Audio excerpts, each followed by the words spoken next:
I'm gonna go live just so you guys know. So I was We're talking to live. you. I was saying like I don't know if you realize, but we did the same broadcast last year. This time last year. Okay. Yeah, The that was in only February. difference is that it's we did it in early November, but it's Okay. like we're doing it again. But this time it's going live. It's going on the net, It's better. and It's better. there's no reviews. There's I'm no ready, reviews. man. But yeah, we were just talking. We were just like BSing, and like talking about how Dave should buy this name of his. But we don't want to say that now because if we do, everybody's gonna buy it,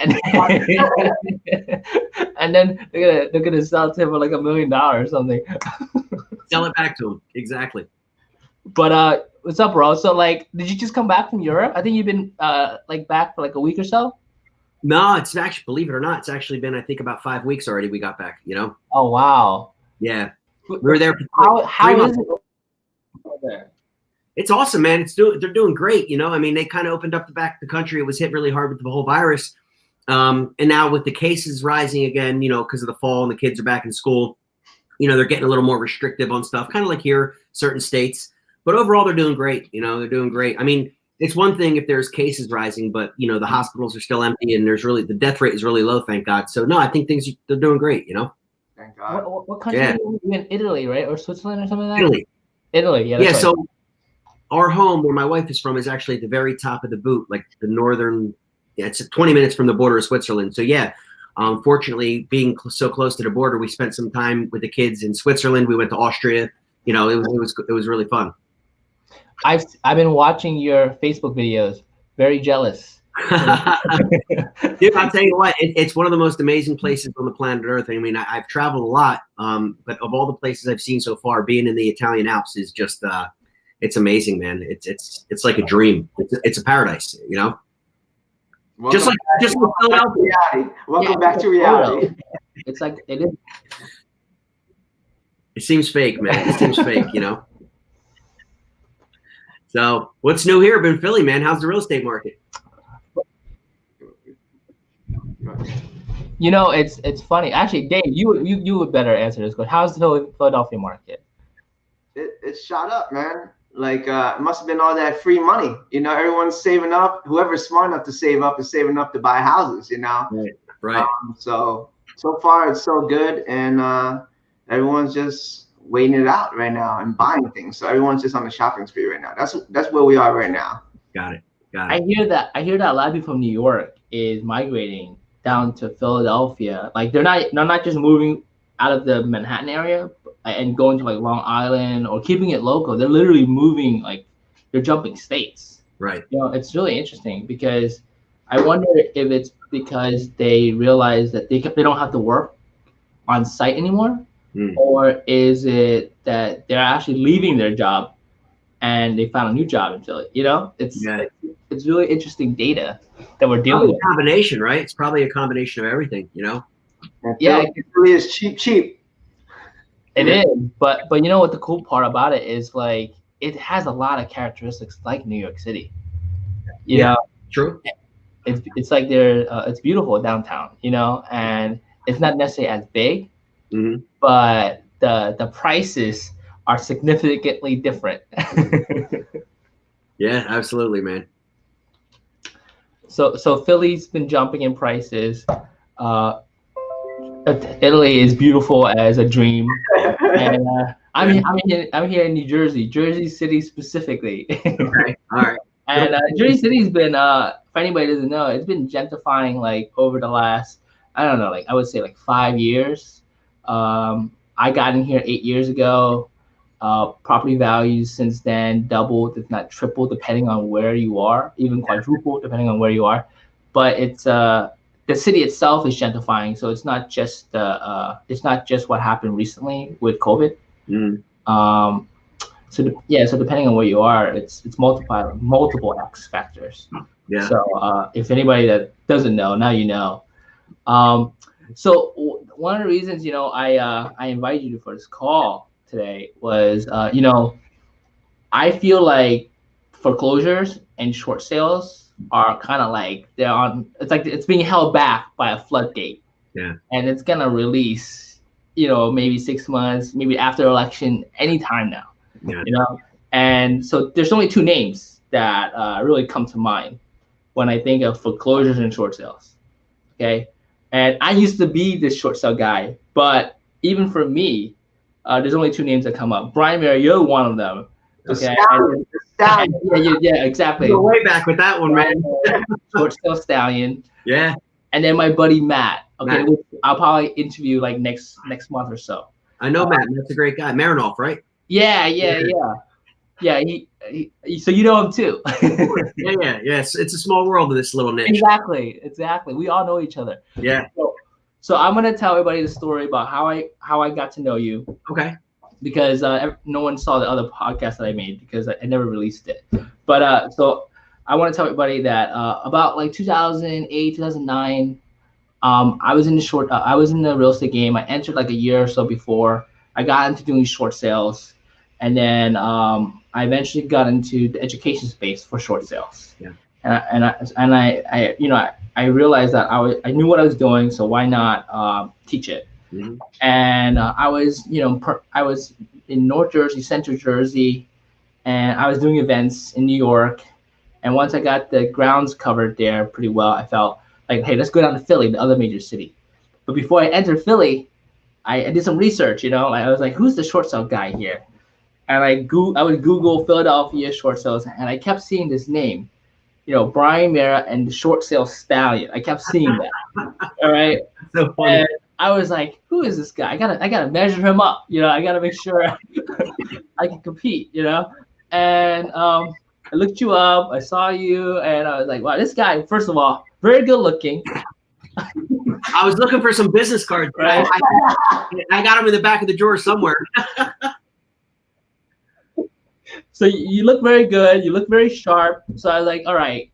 I looked up like whatever I could about you. And I was like, wow, this guy not only is doing short sales, he has a brand and he's connected. Like he's deep. He's not just like a short sale guy.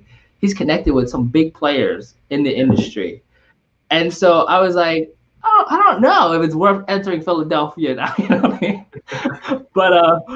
But what the cool part is, I kept my education company, and then eventually I decided, I'm just gonna invite you. Because I was doing the education space, and I was also doing events, and I was like, I'm just gonna invite Brian to come out and speak, even though we don't know each other, even though we are known for the same things. I'm not gonna look at him as my enemy or my competitor. Right. And so I started to invite you out, and you, even though you didn't know me, you came out, and down by the airport. I remember that. Yeah, exactly, at the Wyndham. Yeah. And I thought that was awesome, And then from there, like I love what you spoke about. It told me that you really knew what you're talking about. And for me, like I actually got into the education space because I was trying to put somebody that was teaching short sales that didn't know what they were doing out of business. Right. So I felt like, oh, they don't know what they're talking about. I should be pushing them out. But when I heard you spoke, I was like, oh, Brian knows what he's talking about. There's no need for me to be entering this space that way. I can do business here, but I don't need to really bring education here because I felt like you more than covered it and knew that niche better than I you. learned from the best, man. And my partner, at the time with the course and everything we did was Jeff Watson, one of the most, famous attorneys, if you will, working directly with Congress. He helped to co-author the current standing bill with the FHFA regarding housing policy and distressed market. So, really teaming up with him, getting to know him. I think that was back in 2006. I think I first met him, and we just formed a friendship and started doing deals together. Initially, I hired him as my attorney, believe it or not, to clean up my LLC and make sure I was really protected. And one thing led to the other, and we just really went on a good run for many years and helped a lot of people. It was awesome. That's awesome, dude. So you were already in the game, and then you literally just hired Jeff. Yeah. To kind of like make sure you were doing everything right. Right, exactly. But through that, you built this friendship. Yeah, I met him in Tampa, down with a lot of the guys down in Tampa, which obviously back then it was the hot spot for short sales and distressed properties. And we stayed in touch. And actually, like I said, I literally hired him, and he cleaned up some of my contracts and paperwork. And then we started like collaborating and working together on different things. And I said, well, what if we do it this way? And then it's so weird how things turn out. And you know, we don't work together in that capacity anymore. He's obviously moved on. He's been more involved in the note space, but I've moved on to do some other investing things, you know, in South America, et cetera. But he, you know, we're still very close friends, so it's good. You know what's really cool though, what you just said is that, like, in a way, based on what I heard, it's almost like Jeff, he was as big as he was, even so, even so, he was still open to hearing what you have to say. I think that's awesome, because there's lawyers that you work with. Exactly, yeah, he's so humble. Like, there's lawyers that just tell you what to do. They're not gonna hear what you have, but hear your thoughts. You know, right? Yeah, awesome. No doubt, man. So let me get to this. Before you actually met Jeff, what were you doing, right? Mm-hmm. And how did you end up getting into real estate? Well, I've been asked this question a lot, and I guess it's kind of a tricky question. So if you want to be technical, I got a job. A friend of the family offered me a position when I was 20 years old. It was 1994. Okay, and he ran a company which was doing commercial lease auditing. So they were literally going into commercial buildings and auditing the lease, looking at the common space, analyzing contracts. And I was always good with numbers. And you know, not only that, once I learned that, I went out on the street doing sales, you know, letting people know about this. And, you know, that was my first real entrance into the whole real estate niche, you know, not as an agent, not as an investor, but, you know, working in the commercial space, specifically the commercial lease auditing. And then from there, I did that for 3 years. And I think it was 1996, maybe 97. Became a loan officer and got involved in the mortgage space. Again, not real estate, but related to the industry, right? And did that for a bunch of years.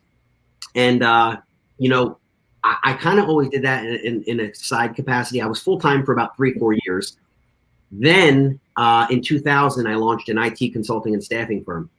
And it's a long story how that happened, but I partnered up with somebody. And so what happened was, I'll tell you real quick, once I was basically tired of being a loan officer, I was offered a position at a company. It was a sales position for an IT consulting firm, a staffing firm.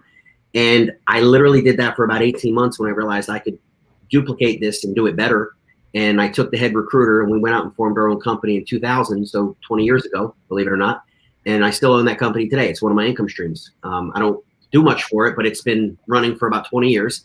And I was really just focused on that one thing from about 2000 to 2006. And I got in real estate in 2006 in the process of going through a divorce.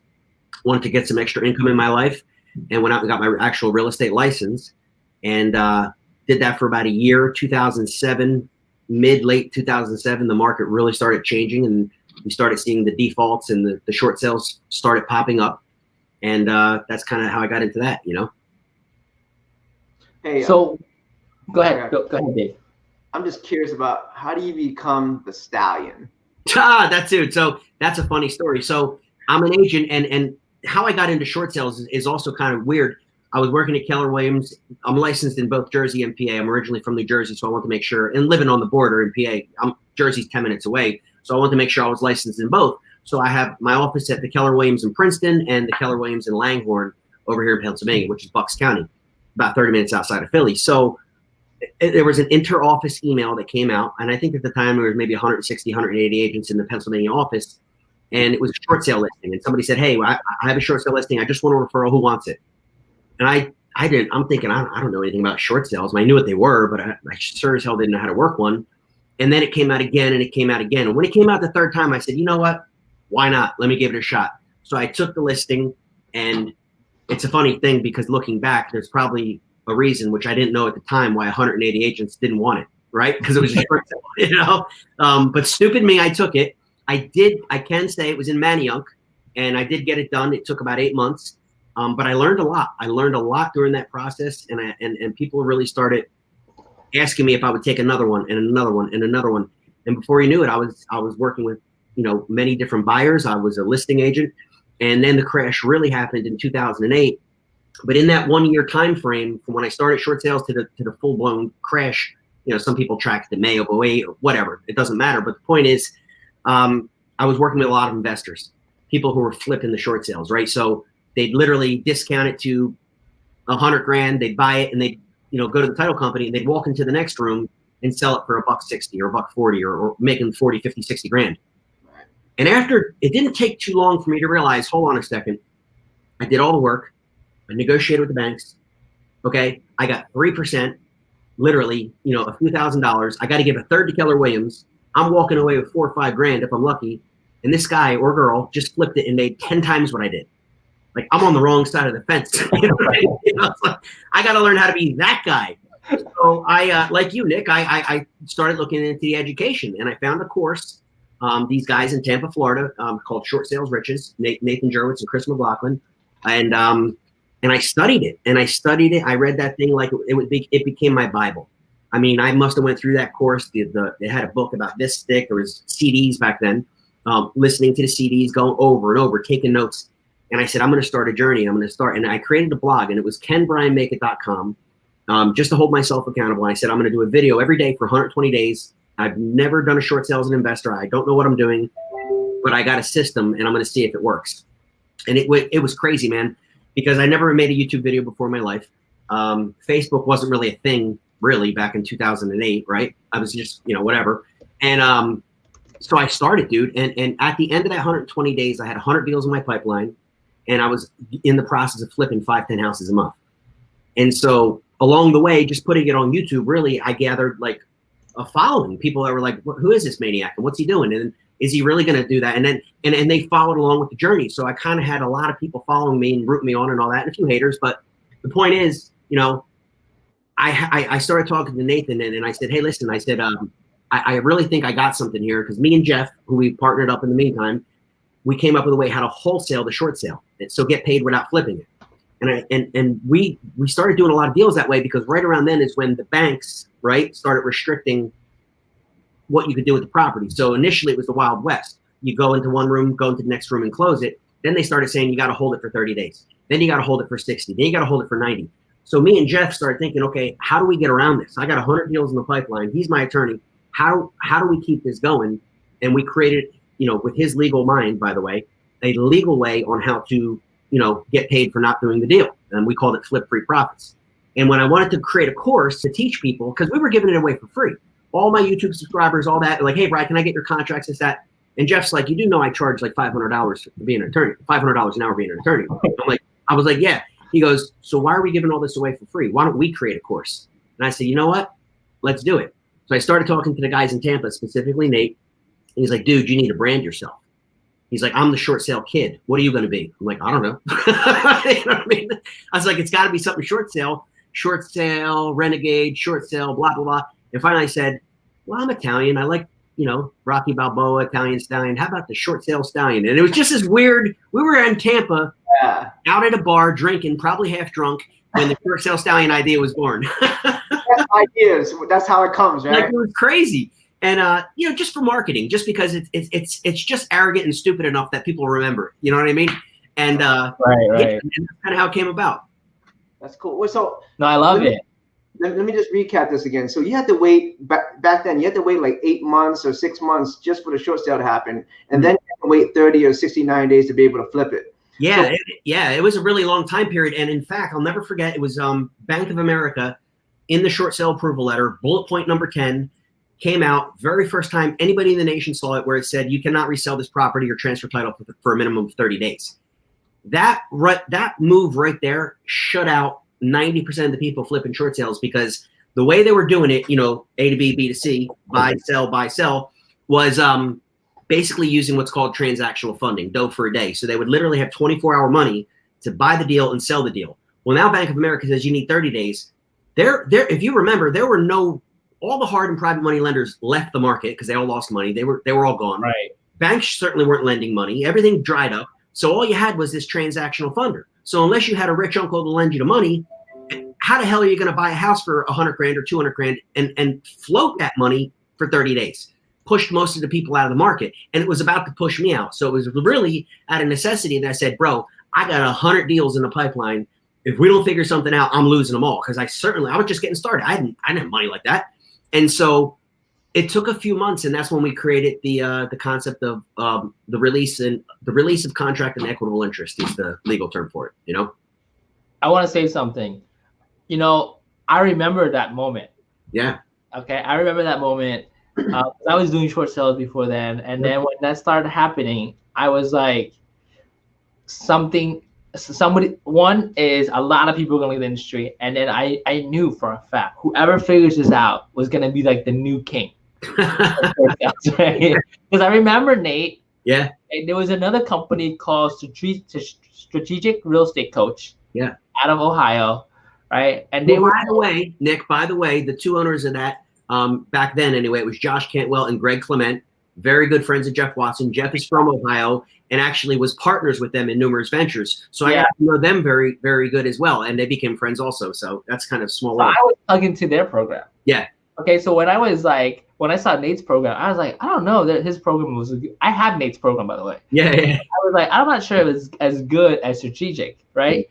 But when that incident happened, okay, I knew like I always look at like whenever there's a big issue or a change in the industry. Yeah. Okay, what it really is it's a new opportunity because it's gonna be a new opportunity for whoever figures it out. Yeah.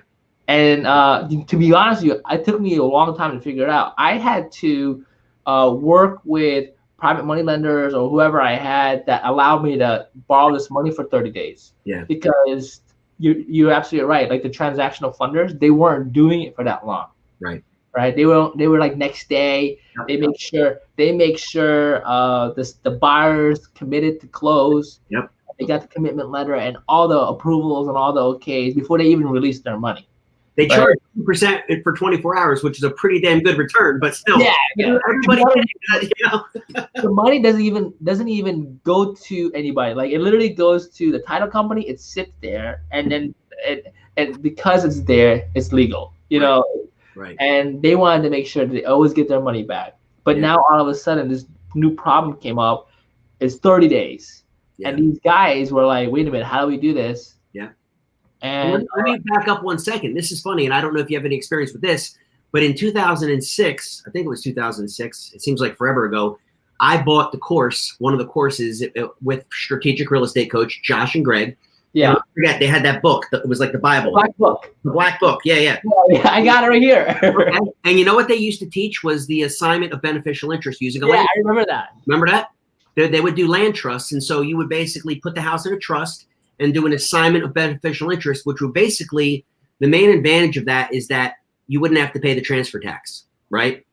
And it worked for quite a few years. And I learned about that as an agent because I saw the other investors doing that. And I'm like, wow, that's brilliant. You're avoiding the transfer tax because it's staying in the trust. You're doing the assignment of beneficial interest. And right when I started to implement that strategy, when I was just kind of wanting to be an investor, to follow these guys, and I'll never forget, I got an email from Josh and Greg, and it said, the title was The Death of the Land Trust. Yeah, I remember that. Remember that? That was a free book or something like that. Yeah. It was like an ebook. And I'm like, oh, man, I'm just getting going because the title companies now were questioning the legality of it. And you couldn't find a title company that would do that anymore. So I'm like, once again, now what am I going to do? You know what I mean? So that's funny. You remember those days, huh? I do. The funniest part is that there's restrictions to that game too. Like I remember you couldn't really do could you do conventional closings because conventional buyers didn't, or mortgage companies didn't really allow like the beneficial. No, that would not work. Hard money. Right, exactly. Yeah. Really look for investor buyers, right? Yeah. Or cash buyers. And I was trying to figure that out. Yeah. I was always trying to figure that out because I got in and I got lucky with these cash buyers buying, right. And then after you exhaust the cash buyers, after you exhaust the hard money buyers, you start seeing there's more money in retail buyers. Well, there are, but the other thing is, remember, and I've done this a lot, not a lot. I mean, I've probably done maybe 30 deals this way, where you buy, you go in as the buyer and you're buying in the LLC and then you sell the LLC. Yeah. It's another great strategy, but again, it only works for a cash buyer. There's nobody paying a mortgage on buying an LLC. You know what I mean? Right. So, yeah. I know exactly what you're talking about, dude. So this brings us, I think the guys that started around this time, the guys that figured out how to do short sales, because you had to be really open-minded and creative. Yeah. But you got to also stick to the law, or else you're going to go to jail, And a lot of people went to jail too. Yeah, exactly. Yeah. That's funny, Nick. Let me pause there. That brings up a memory. I remember being in my Keller Williams office, specifically the Princeton office, and the talk around the water cooler was that Brian Meara is going to jail. And I'm like, what am I going to jail for? Mortgage fraud, man. You're defrauding the banks and all this other stuff. And I'm like, and I knew working with Jeff, like, we're doing nothing illegal. Right. I just happen to be partnered up with a genius who knows the law and actually helped to write the law. And so I just would laugh. But you hear that a lot. But you're right. A lot of the people who actually got convicted and went away, there were some short sale quote flippers. I remember a few in California, specifically a couple brokers, and they were just flat out doing illegal things. But a lot of people that really got in trouble too, if you remember, were these loan modification companies. Right. Remember that? I do. The thing is, though, I believe like there's a lot of good business. There's also a lot of like noise that would say something is dirty or is not clean. Right. There's somebody doing it. Yeah. They're actually doing it 100% clean. Yeah. But because of all the noise, you don't think it's real or you don't think it exists. But it does exist. Oh yeah. Because you can still buy it and wait. Right. And then sell. Right. But the community or the noise is, hey, flipping short sales is illegal. Right. Right. There's always a way. Oh yeah. Yeah. Creative real estate, man. You gotta love it. And what I was saying was like the guys that really came out of this game, like this period of time, I think are the most creative guys. Yeah. Because they there was a lot of stuff kind of like going against them. Yeah. Yeah. Not just competitors, but the law, the bank itself is trying to come up with new ways to make it like impossible for you to play. Right. It's well, I remember NAR would have certifications for agents doing short sales, and they had a few different ones, and there were some other private companies selling it, and basically the word coming from the top down was pay attention for these investors because most of them are doing illegal things, and it's like, you don't even know what I'm doing. How can we talk about it? We're only two guys, like right. But the other thing is, I think a lot of people also always associate like the most popular guys are like probably doing it illegally. Right. I've been accused of that. Yeah, right? Of course. And I'm like, what are you talking about? You don't even know about this transaction, Right. So it's so funny. Yeah, you guys got me so hyped. I'm just gonna come out. I have every book that you guys mentioned. I'm like, damn, that was me, dude. Right.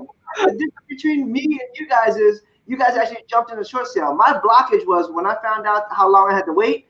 I'm like, dude, that's forever. So what do you like stick in there and like be willing to wait 6 months? Is it that someone like help you figure out that you just got to create a pipeline? Because I was stuck right there, and I can see that you guys kept going. You know what I mean? You mean with the time it takes to negotiate the short sale? That's right. Honestly, man, it happened so quick, and during those first 120 days, I put so many deals in the pipeline. My offer was kind of irresistible to agents because my offer was this: hey, it's your listing. I'm an agent too, but I'm not going to touch it. I'm not even asking for a referral. I just want to come in as your buyer and let me and my team negotiate it. So basically, I'm saying, let me do all the heavy lifting, and I'm going to pay you your full commission. Oh, and if I do buy it and resell it, I'll use you as the listing agent on the back end. You'll get a double commission. So they loved me. You know what I mean? I remember it was not a problem. I gotta say something. So when I was trying to enter Philly, it was impossible for me to get these deals. Yeah. Okay. And the reason why is what you just said. You're an agent. Yeah, I wasn't an agent. I was just a buyer. Right? But I couldn't even be a buyer. Yeah. And then I didn't even care who processed the short sale. Right. But they didn't even want to do it, and they clearly had someone else that they preferred going to. Holy cow. And it's funny. Check this out too. That's a great point, because after we sold the course, and when we launched that course, by the way, I think that was we actually launched it in 2011. Dude, it went crazy because we literally provided a solution to the marketplace. We targeted all the investors who, like you guys said, left the market, or like you, Dave, never got in for these reasons, and said, hey, we cracked the code with the banks. Come back in, buy this course. We're going to teach you how to do it. We sold over 3,000 copies of that course. So it was just crazy, man. And nobody knew who I was. The next thing you know, it's like I'm doing these email blasts with Dan Merrill, and it just blew up to something crazy.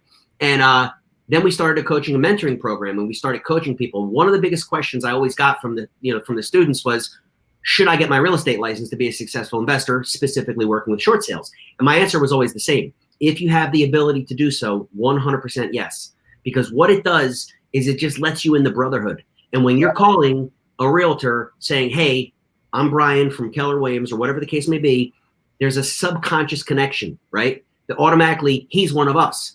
Oh, by the way, I'm also an investor buyer, and I'm going to do all this work for you. That just like that was like a Jedi mind trick that worked. Unbelievable, man. It was awesome. You know, you want to talk about some ninja shit? That was good, you know? Yeah. No, I agree, dude. Like, you know, I came from a space where like they were always, hey, why be an agent when you could be a flipper, a wholesaler, or whatever? But like, based on the 12 years I've been in the game, there is a brotherhood having a license. Well, I found also, Nick, that realtors tend to, which is really inaccurate, but it's just like this, I don't want to say, maybe it is an animosity towards investors, like, oh, the investor, they're just all scumbags and out to make, and so there's just this reputation, like a lot, not all realtors, of course, but a lot of them look at investors like, a little side-eyed, you know what I mean? So if you could immediately get past that by being one of them. So that was probably one of the best things I ever did, was starting as an agent and actually being an agent in short sales. So I knew the game. I knew what they were dealing with. I knew how horrible it was to be on the phone. This is pre-Equator, pre-online stuff, you know, literally for hours waiting to get through to somebody. You know, it was a nightmare, man. It was horrible. I mean, to be honest, today? Are you still an agent today? Yeah, I keep my license. You know what? Just for personal investing, you know, to pick up 3% here and there, whether I buy something or even when I'm going to sell the house I'm in now. I think it's a great thing to have. You always have the access to the MLS. Yeah, I've kept my license for all these years. You know, I did put my New Jersey one in referral, just because I don't feel like keeping up the continuing education. But my wife is an active agent in both states as well. So for any immediate transactions, we use hers. It's a great thing to keep. So yeah, I'll probably never let that go. I'll tell you this, when I was trying to get into real estate investing, the first thing I did was I went to take my get my realtor's license. Right. And at that event, I met somebody that was a guest speaker, and he was like, "Don't get your license if you're gonna be like flipping houses and stuff like that." And I was like, I already did my 80 hours, my 75 hours, whatever, and I hear this. Yeah. Like, you know what? I really enjoyed this guy's presentation. I'm gonna listen to him. Yeah. And because of that, I went on my own like journey, you know. So I saw the other side of the game. Yep. It is hard. Right? Yeah. It is hard. Like I was doing 100% lead generation, or else, and I was teaming up with other investors to do their short sales. Right. But I was wondering, like, how come I can't get these short sales from these realtors? Yeah. You know, and I was like, look, I'll buy them. Yeah. But even like that alone wasn't enough, you know, because they're like, yeah, I know you can buy, but I also don't want to process it, you know what I mean? Yeah. And so you came up with like the perfect niche. And to be honest with you, we did this interview last year. Yeah. Okay. But we totally missed this point. Yeah. Right. Because you know what I used to do, Nick? I used to go into the MLS, look for active short sale listings, email them from my work email, and the subject line was, I had two of them that had almost 100% open rate, regarding your commissions or regarding your listing. And then I would say, you know, just say, hey, it was Brian from Keller Williams. I have an immediate cash buyer for your property. We need to speak right away. They didn't know at the time it was me. You see what I mean? So getting them on the phone was no problem. And I've always said I'm pretty good on the phone. If I get you on the phone for whatever I want, I'm closing it. You know what I mean? So it was good. I couldn't even do that. Yeah, like I was trying to figure out the realtor short sale game, dude. Yeah. For the longest time. Okay, that's crazy. Crazy. But I would say this. Mm-hmm. So the craziest part is now, like after all these years of experience in the game, yep, I decided like I'm gonna get my license. Yeah. Okay. Not just because of short sales, but I just see that like this COVID period, for example. Yeah. Anybody that's my friend that's a realtor, they know what they're doing or they don't, they made a killing. Yeah. You know, in the last like 6-7 months. You know, and I'm just gonna get my license, not because I want to show houses, but just to have access and be in the brotherhood, because there really is a brotherhood. Yeah, no doubt, man, no doubt. So I want to let everybody know that's listening. If you guys actually want to take the class, right? I have an awesome guy that does the realtor license schooling, and he's doing it all online. So you can message me. I can give you access to him. And also, I'm actually starting a brokerage. I actually teamed up with somebody that has a brokerage license. Nice. Okay. And as soon as I get my license, we're opening up that brokerage. That's how cool it is. That's cool, man. That's good. Yeah. That's great. So, and I'm gonna let him know that I'm gonna call Brian so he could join the brotherhood. You know what? So funny thing with that too. I actually, what I did is I switched over to EXP. Yeah, I heard about that. Yeah, I heard about the model, I guess probably about 3 years ago, and I didn't pay much attention to it. But then a friend of mine from the real estate industry, Jay Kinder, we were talking, and he let me know he's with EXP. And this was pre-COVID, of course, but he's like, listen, it's a no-brainer, Brian. There's no office. It's a cloud-based brokerage. You're making an 80% split out of the gate. It's cheaper than Keller Williams. You're going to save like 10 grand a year just by switching. I'm like, yeah, it makes a lot of sense. He said, and it's kind of built like a network marketing company. And it's like time real estate meets MLM. And I was like, this is brilliant because you can have a whole network of people around the country. And this guy tells this guy, now you got an agent in Texas who knew his sister with a license in Cali. And before you know it, every time they close a deal, they give a little cut to you. And I said, this is brilliant. And I never really did much on the recruiting side to like build a team. But like, for example, perfect example. Last week, I checked my account. I got a direct deposit from EXP for $485. I have no idea what it's for, and I don't care. It just came in. It's money. Yeah. It was good stuff, man. But again, I did that with my wife's license. Because she was with a small local brokerage. For whatever reason, my license is still with Keller Williams, just kind of sitting in escrow. So, Yeah. Well, I want to talk to you about EXP actually at the end. Sure. I want to hear more about it. Okay. I want to make sure we stick to the topic for now. Yeah. So you became an agent. You're getting these for sale listings. So you had the biggest problem solved, which was lead generation. Right. And the other problem that you have solved is control. Yeah. Okay, because like I remember working with realtors, it was impossible to get the opportunity in a process. Yeah. Because they're always like the guy that was the expert. Yeah. But it seemed like because you were an agent and you were messaging these people and you were not only the buyer and an agent, they didn't have a problem with that because that brother. Correct, but I gotta say though, there reputation. Yeah, well, back then there were a handful, and really not that many. They operated exactly like you're talking about. So they basically said, well, we have an in-house negotiator. Yeah. Or this attorney that does it, and he's the only one going to negotiate. And if that was the case, I just said, okay, well then we can't work together. And the reason being is because I needed to control the deal because the way we did it was so calculated, right? With the submission, the timing, everything we did was very calculated. So I had all my negotiators, which at one point I had 12 of them working for me. And we just had a process. And so that was one of the requirements. Like, look, you're not going to do any of the work. Does it really matter who negotiates it for you? Because we're going to do it. We're going to do it faster. We're going to do it better. And you're still going to get paid. Not to mention, I am the buyer. So you can immediately put the house under contract, right? It's going pending. Versus just keep it out on the MLS and good luck, right? So I did my best to really make my case on why they should use my team. But some of them would refuse to do it, and then I just wouldn't work with them, Right. That's awesome though, because like for us, it was always a no. Yeah. I didn't turn many of them. Let's just be clear. I didn't turn many of them, but a few. That's about it.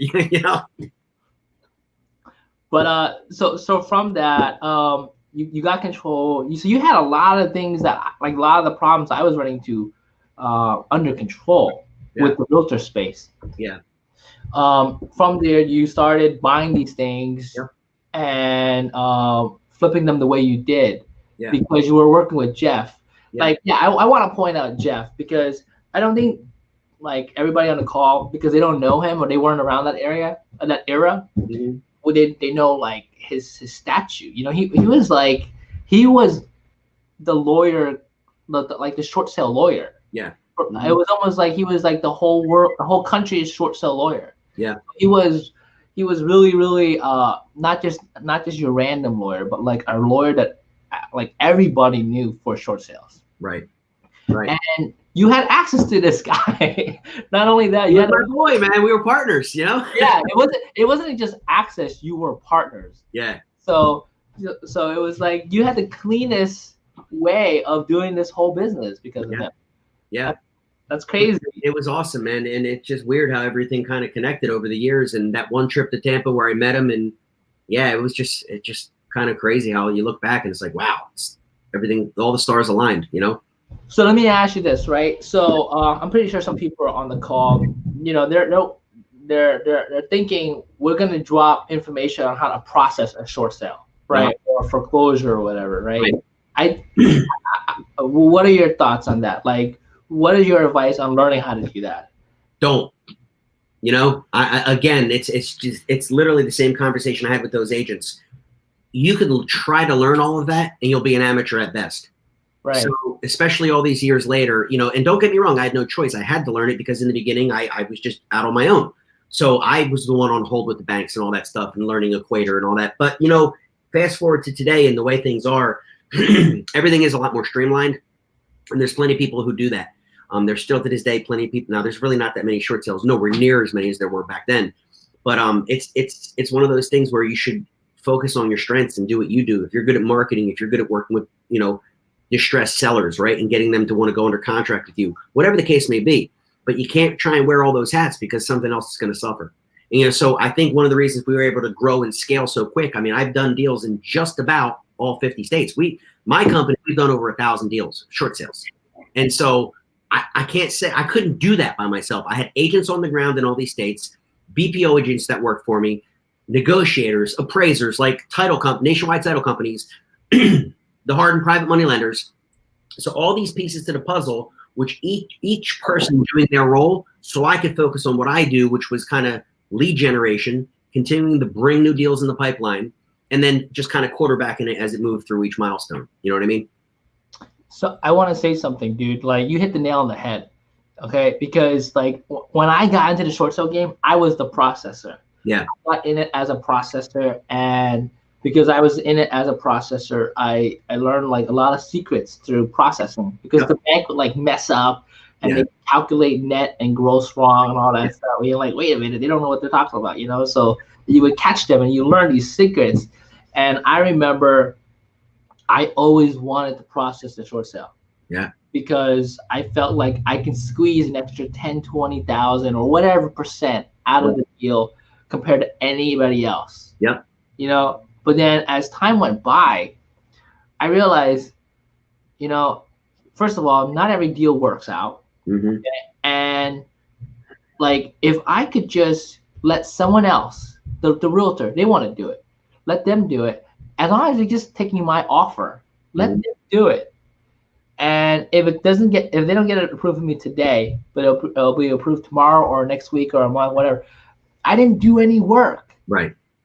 You know, and as long as I get it close to what I'm asking for, like if my offer is low and they get something close to it, and if it makes sense, just take it. Yeah. And that's what I eventually graduated up to. And I went from being a processor to always wanting to process and knowing every secret possible to processing to I don't want to do anything anymore other than make an offer. Exactly, man. But that took like, I would say like 6-7 years. Oh yeah. To graduate out of, you know? Yeah. You learned though, eventually you learned. Yeah, because you're like, wait a minute, I can just make 1,000 offers, you know, and then 1% of that is gonna get approved close to your offer. And then those are the ones you make money with. Exactly, man. Versus trying to do all of this. It's crazy, dude. Yeah. So I think what we're saying here is we are sharing the high. You're sharing the highest level to the game, because the highest level to the game is not actually processing. Right. It's really making money. Yeah. Right. Without doing much work. Yep. And that is, look, if they want to process, let them. But they got to take your offer. Yeah. Right. And that's because that's all you care about. You know? Yeah, and when I say lead generation too, if you really go into like architect the deal, and this is what I used to teach people, is if you build your team properly, you can scale it as big as you want, right? So for me, I had the realtors trained to go after the distressed sellers. So they would target 30, 60, 90-day mortgage lates. So it didn't hit the Liz Pendens yet. It wasn't public knowledge where everybody and their mother was mailing to them, knocking yellow letters, knocking on the door. So go after the 30, 60, 90-day mortgage lates, which are lists that you can buy. Supply the list to the realtors around the country. They would go on, do their campaigns, knocking on doors, sending letters, phone calls when available, and they would get the lead. Their pitch was always, number one, they would always win over any other agent because they brought an immediate cash buyer, me. So like, hey, you know, I see you're in trouble. You're going to have to list this house. We bring an immediate cash buyer. You don't even have to worry about open houses and people running through your home. Let us do our work. It's going to take a couple, 3 months, a little bit longer, but you know, we're going to get you out of this situation. So they were out there to getting that. They would collect all the paperwork, send it into one of my negotiators. Negotiator creates a file, sends it off to the bank. They start negotiating. We come to a deal. And so basically I would review the final price, put my seal of approval on it. Then the other agents would go to deal on either selling the deal, wholesaling the deal, etc. Work with either the end buyer or the agent. Final number comes in. I put my thumbs up, and then it would go to closing, and I would send somebody with a POA, obviously, for me, and you know, cash it out and make money. I never went to the closing, so I pretty much, once it was up and running, I did nothing. I did nothing. I mean, you're like, what do you do all day? I'm like, watch TV, go to the gym, like, like, and you're flipping 10 houses a month. Yeah, I am, you know? So it was awesome, dude. We had a run. It was good, you know? Yo, Nick, did you hear how he explained that? He said from A to Z's in like a minute. Yeah. He did it 1,000 times, man. That's crazy. Yeah, dude. It was an awesome, it was really a lot of fun. And that's why when I was doing that, I was coaching everybody. I mean, at one point, you know, we coached over 400 people. So what I would do is break it down for them and say, okay, step one, build your team. Here's how you build your team. So it was pretty in depth. I mean, it wasn't like, you know, just go read this manual. I really trained them and taught them every secret of the game. And, you know, it was good, you know. And then the reason people ask me all the time, well, why'd you get out of it? The whole, you know, quote guru thing. You're speaking on stages, at, you know, selling your course, coaching and mentoring. I got tired of it. You know, and frankly, short sales kind of started going away. They're never going to go away. I mean, I got 3 deals going right now. But at the end of the day, when every other deal was a short sale versus all, you know, now you start fast forwarding to 2014, 15, 16, equity's coming back, you know, prices are rising, the economy's doing, you know, so there's a lot of factors where people they just weren't everywhere. So it certainly didn't need a nationwide presence. And I got to say, though, the one state that I've always done deals in all these years has been New Jersey. Really? Yeah, New Jersey has always led the nation in the distressed market. And, you know, even now, 2 of the 3 deals I'm working on are in New Jersey. And one of them, my brother's going to buy down Wildwood. But the point is, it's like, and I'm from Jersey, so it was easy for me, you know. But yeah, man, it's just a different world. And where we are today, it's probably the least amount of short sales that we've seen in a very long time. Right. But I, like you said, kind of starting all this off, I firmly believe, as do many other people, probably the first quarter, you're going to see a major correction. Nobody's calling for an all-out crash, and of course, nobody has a crystal ball. But Nick, if you go back to 2007, when I was really getting involved as an agent, and what did you see? You saw houses going on the market. Right. You saw the same day, multiple bids, bidding wars, paying overprice, investors, or should I say wannabe amateur investors, flooding the market, paying too much money for their investments. And what were all the smart people doing back then? The smart investors, they were sitting on the sideline. Right. Right. Excuse me. They were waiting. The exact same thing is happening now. Most of the smart money, the smart high-level investors, they're not real active right now unless you get that unicorn, right? Mm-hmm. Because everything costs too much money. Even the banks want too much money. So why are things this way? Well, obviously there's a million reasons, but why do I think it's going to change? It's real simple. Number one, it's mathematics. You have the moratoriums on foreclosures and moratoriums on people being able to evict tenants that aren't paying. So you can't kick your tenant out and the bank can't foreclose on you. So everything is just frozen in time. Well, we have the election coming up. And regardless of who wins, that really means nothing to me. At the end of the day, it's going to take place. But nothing will take place with these moratoriums until after the election. Then you get into the holidays where banks generally don't foreclose. So you're really kicking this can down the road to the new year. So everybody that I'm talking to, and I got to agree with them, it's the first quarter where we're going to see some type of major correction. And so when the banks do start foreclosing again, nobody still knows the outcome of this whole COVID thing. Is it going to spike again, or are there going to be another shutdown? What about all the restaurants that are now closed and small businesses that will never open up? How are they paying their mortgage? Oh, they're not. but the bank isn't foreclosing. Well, when that changes in January, what do you think is going to happen? You don't have to be like some rocket scientist to understand that we're headed towards, the Titanic headed toward that iceberg. So that's it. Got a lot of fans on this stream, Brian. I can't see any of it. What's up, guys? So, yeah, man. So my plan, and I get asked this a lot also, guys, is I'm keeping my eye on the ball and I'm just watching what's happening. So I have a feeling I'm going to be jumping back in as far as my own personal investing, come the first quarter of the new year. I get deals brought to me all the time, but frankly, most of them aren't deals. People always, once you build a name for yourself, I have a lot of my friends too, like, hey man, I got the short sale. I always look at them, but frankly, most of them, I could do a very quick analysis and understand that there's no money there.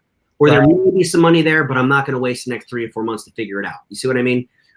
So I do believe all that's going to change in the new year. And I'll never have 100 deals in the pipeline again. I believe, number one, I target higher dollar ones. I can't tell you how many houses we flipped in Trenton where we bought them for like 19 grand, 30 grand. You know what I mean? But everything's relative. So there wasn't a whole lot of money on the resale when you're dealing in the hood. So if I'm going to tie up a negotiator's time or my time, I'd rather do a $500,000 property and up, which, by the way, that's another interesting point. That sweet spot of middle America, that maybe 200 to 300, 350,000 range, it's tough. You're almost better dealing in the hood or you're dealing in the jumbo, I agree 100%. Right? Because it's just hard to get those discounts here. And consequently, you have less cash buyers here. You have more cash buyers on the low end, more cash buyers on the high end. Banks are actually more willing to negotiate a better price with a higher priced house because they sure as hell don't want to take that one back at $1.2 million. So the luxury market, high end distressed properties in targeted areas is going to be my strategy that I'm kind of formulating now. That's the secret to the whole game of short sales, right? I'm on the other side of you. You were the realtor and you got all this data, and I was the other guy that wasn't a realtor, and I had my own uphill battle. Yeah. But I agree with you 100%. The magic is in the C markets or the jumbo loan market. Yep. Because the jumbo loan, to me, what I interpreted was, or what I realized was, the jumbo loan market, what happens is when we're in a market like correction period, no one that has money that like anybody that has money, they already paid off their property. Yeah. And because of that, they're not selling it because property values are going down. Right. But because they're going down in good towns, what happens is the only people that are actually selling are like these smaller houses in great towns. Right. But the big houses that people bought, for whatever reason, they're behind on payments. Yeah. Because there's no comps. Because there's no comps, they now get comped out based on the metrics of the smaller properties in that high-end town. Right. And the funniest story is that I was looking at this house yesterday. This was a house that I was involved in, where it was a $2 million brand new construction house that was sold like back in 2000, whatever, like before the crash. Okay. And it was around 2010, 2011, I was approached by a realtor to buy this property. Okay. It was brand new construction. $2 million was what the buyer bought it for, like 2005, whatever. I got the opportunity to buy it for $650. Okay, I just gotta find this picture. Okay, I gotta give me 1 second. Did you buy it? I said I'm doing it. I'm okay. In.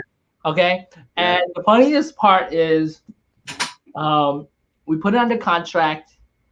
I was hanging out in front of the house because I was like just admiring how beautiful and how big this house was, and people would drive by in front of the house, and they were like, "Yo, is this house for sale?" Or like, what, like, because it's a great town, like they're kind of like suspicious of like who's here, Right. I was like, yeah, I just put the house under contract. You want to buy it? They went in there. They're like, yeah, I'll buy it. How much you want? Like, how much are you looking for? Yeah. And I was like, 800, 900,000, because it needed like $100,000 worth of work, Yeah. And they're like, I'm interested. And I'm like, how much? Do you live around here? They're like, yeah, I live in a smaller house, and I bought it for 1.2 million. Okay, you You guys keep talking. Oh, actually, let's talk to the next point. I'm gonna come back once I find this picture. In here, and I feel like I went to school right here listening to you guys. I just feel like I just caught up when I got on by not joining, and I'm glad I didn't join because I had to compete with Brian. Look at the way everything was done. It was orchestrated beautifully. You know, I'm like, now I'm just sitting here like, I'm glad I didn't join because I had to battle Nick and Brian. Yeah, right. Well, Dave, you always did a lot of wholesaling, I remember, right? Yeah, I did wholesale, cheap. Okay. I was good at knocking on doors. I was just good at just meeting people and just helping people solve their problems. Were you partnered up with Jason Centeno? Were you guys doing a lot of stuff together? Yes. And Okay. I became his buyer too. I just saw a whole bunch of Asian people just like, yo, where do you find these deals? And I'm like, you know what? I'm gonna start buying them and sell it to you because you're that way because it's hard to get money from people, you know, on HUD and stuff. Yeah. Yeah. So, by the way, it is Jason Centeno's birthday. I think just came by. So happy birthday, Jason. Yeah, I didn't know that. I just spoke to him last week too. He's down in Tampa now, as you know. Yeah. Check out this house, guys. Nice. It was like 10,000 plus square feet. Wow. Where's that at, Nick? I think it's like Nalapin or something like that. I have no idea. I forgot what town exactly. I forgot the name. But that's how big it was, dude. And the transaction happened so fast. Because I wasn't even looking for this deal. Somebody brought it to me. But that house, does it look like a $2 million house, first of all? 10,000 square feet up there. Yeah, I would say so, man. I can't believe you got it so cheap. I personally think it looks like $1 million house, a $2 million house, like anywhere, really. Right? It could be in the middle of the woods. You should have told those people that asked you, it's 1.2, so you're going to upgrade your house for the same price. They were drooling. They were like, "What the heck do you do, dude?" Because we got to do a video on that. You know what I mean? Yeah, exactly. That's funny, man. But the craziest part is the discount was from 2 million down to 650. That's how crazy it was. And that was when I realized like jumbo loans and C markets are in. Yep. And the middle ground is a waste of time. And I feel like the middle ground is a waste of time because there's too many comps. Yeah. You know, they're too consistent. Yeah. Like everybody's competing in that space. The flippers are competing in that space, so they make good comps. Yep. But the C market, the only people buying there were investors. Yeah. Right. And they weren't flipping them because they were buying 3 families, 4 families for $100,000, printing money, collecting rent. Yeah. I was the only fool that sold a property there, by the way. I bought a 3-family short sale. Okay. Elizabeth, New Jersey. Okay. For $100,000, fully renovated. Yeah. And I sold it. What was I thinking? Yeah, exactly. You know why I sold it, by the way? The reason why I sold it was because I was scared. Yeah. I was in the flipping business and that was my background. Right. And so eventually I got to this deal and I was holding it and it was like the most uncomfortable thing in the world because it was something I wasn't used to. Right. And so I put it under contract with a buyer before I realized the benefits of owning it. Yeah. And the benefits is you're getting $3,600 a month. Yep. You know, times 10, that's 36,000 plus another 2. That's 40-something thousand a year. That's like 40, 50, like 30 to 40% return a year. What was I thinking? Why would you sell that? Right. And that's why there's no comps in low income areas or markets. Yeah, it's crazy, man. It's crazy. So you gave a lot of secrets away, Brian, because I'm in this game and I understand it. I can hear the secrets. Okay? Yeah. Like I know it. Was For awesome. those with ears to hear, man. Yeah, like everybody is like, they're just giving us data points, you know? Yeah. But you're giving like real top-notch secrets. It's fun, dude. It's been a great ride. I mean, my whole plan, and I know there's a whole list of things you wanted to discuss, which we didn't get to. So I'd be happy to do this again one day next week or whenever you want to do it. But there's a lot of different things I'm doing now, in the real estate world. High equity pre-foreclosures, which is a whole nother topic, is a very big thing right now, where you don't have to deal with the bank, right? And then taking the property once you do successfully negotiate a short sale and realizing that you always have numerous extra strategies, right? You can wholesale it out, which is through our process that we created, the flip-free process. You could renovate it, do your standard fix and flip. You could do a buy and hold and put a tenant in there, or you can actually become the bank and hold the note. So having your 4 exit strategies is one of the, frankly, what I've always loved short sales, because once you negotiate that price low enough, you now have options. And people would always say, well, what are you gonna do with the house? I'm like, well, until we get the approval letter saying, you know, what we're gonna get it for, I can't answer that. So you can't, it's literally the opposite of every other real estate strategy. So whether you're wholesaling, fix and flip, you know your numbers, you have to know your numbers going in before you make your acquisition. You have to know your ARV, your repair costs, et cetera, on a flip, right? Repair a job. Short sales are the opposite. You literally go in blind, not knowing your numbers, and you kind of figure it out along the way what your exit strategy is going to be. So that alone scares people to the point where they don't like that, and that's why it kept, you know, it's always been a niche, and I think it always will be. So that's why I'm never going to get out of it. And what I also love is my plan. We're moving to Italy permanently in June, in about, you know, 8 months from now, and I'll be able to operate all of my businesses, but especially my you know, investing company with short sales from anywhere in the world. Because as long as I have this, you know, I'm in business. Right. Brian, how much more time you got? Like 15, 20 minutes? Negative 1 minute. I had a call 1 minute ago. Oh, I'm so sorry, bro. Because we had Q&A. Next time, let's do it again. One day next week, 2 weeks from now, whenever you want, we'll do it again. How's that? All right, bro. I just want to say, we'll do part 2. How's that? Okay, we're gonna do part 2. I just want to say, you got to bring the education company back once this wave comes back. Dude. No, man. You know what? Nathan Jurwitz and Chris McLaughlin passed the baton to me because, long story short, they did Short Sales Riches, like we talked about. They did Short Sales Riches 2.0. And he told me I was going to do a 3.0. He goes, but you and Jeff are coming out with this. He goes, we're stepping back. You guys take the reins from here. We did a Flip Free Profits, FFP, you know, and then we did the 2.0, and we got out of that game. Jeff and I can honestly agree. We have no interest in ever getting back into that again, dude.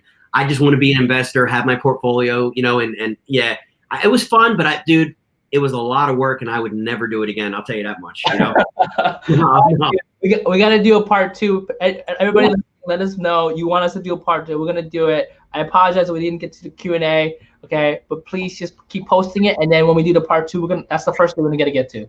Yeah, write down your questions too. I don't know where people are watching this from, but if there's certain topics in, you know, relating to the distressed industry, what's happening, what we see coming, how you can get involved. If you have specific questions, I'd be happy to answer any of those too. So I mean, I got it. Short sales, don't do it. That's what I heard from you. Why? Yeah, that's you know what's funny? I'll say one last thing. When we actually created our product, Flip Free Profits, the way we mainly sold it back then was either through a webinar or through what they call a VSL, video sales letter. And the opening screen or the opening slide in our presentation was three words: short sales sucks. But no one gets that. Only the people that really, really graduated up really get that. Yeah, but then the next page was like, but here's how you can profit from it. So it's just, but yeah, you know, and I'll say it to this day. I hate them. I've always hated them, but I'll always do them because they make money, you know? We'll end it with that. End it with that. Good seeing you guys. Thank you. Talk to you soon. Oh, that was awesome. Oh man, I should have allocated like 2 hours of time with Brian because that session was amazing. Guys, if you enjoyed it, if you are on my YouTube channel, guys, okay, you can go to nicktang.com, go to the YouTube link on there, subscribe. We're gonna post like a lot of. I actually have another interview with Brian that I never released, and I'll release it on there. We talked. We had a totally different conversation on short sales that we actually did a year ago. I never released it, so I'll post it on there for everybody that's on there. Subscribe to that channel. Also, once Dave gets his stuff set up, subscribe to his channel. All right. Other than that, any last words, Dave? No, I just can't wait for you to log off. I'm gonna watch that again because it went by so fast. You know what I mean? Yeah, dude, that was, dude. You know what? I was in this game competing. Okay, Brian gave away some really, really valuable stuff, dude. Like it sounds like very normal. No, it was not. My biggest and most profitable short sales was in jumbo loans, and it was in C markets, 100%. And I didn't even have to buy ugly houses. I was getting approvals like from 300, 400,000 mortgages or whatever for 100 grand. And people would buy that from us for like 150, 200 grand because the cash flow on them were amazing. It's that crazy. That's it. You guys enjoyed it, like I said, right? You want part 2, and if you got questions that we didn't get to, post it now, post it here. And what we're gonna do is once we do the part 2 with Brian, we're gonna start off with questions right off the bat, answering them. Other than that, subscribe, share the thread if you enjoyed it. Thank you, guys. All right.